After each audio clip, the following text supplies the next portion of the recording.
Angikubingelele bese ngikwamukela kwi-Africa Up Media. Makuthi okokuqala ungena kule channel ngiyacela upress ku-subscribe button ukuze mangifaka enye ivideo ungeke uze uphuthelwe. Kube nophixi-hixi phakathi kwamaphoyisa kwametro yaseThekwini kanye noNgizwe Mchunu beno-Dr Khehlelezi ngesikhathi lamaphoyisa emisa imoto ebeshayela umacingwane emgwaqeni. uKhehlelezi ubuza ukuthi umesolwana uMchunu ngoba ushayela kahle futhi akaliboni iphutha elingadala ukuthi amaphoyisa azayimise le moto. It is suspicious. Suspicious. Ukuthi driver le moto. Suspicious.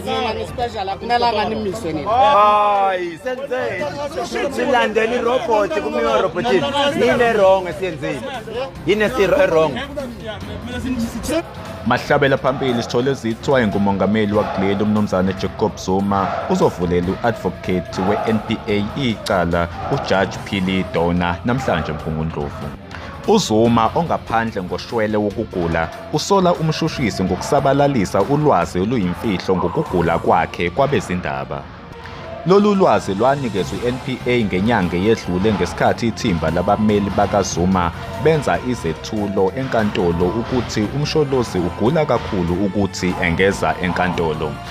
Bafethu ngibamba lapha ke ivideo yanamhlanje ngiyaxolisa kakhulu ngomsindo ongemuva indawo ebengisebenzela kuyona benomsindo kakhulu. Makuthi yaqala ungena kule channel ngiyacela upress ku subscribe button ukuze mangifaka enye ivideo ungeke uphuthelwe. Sale kahle.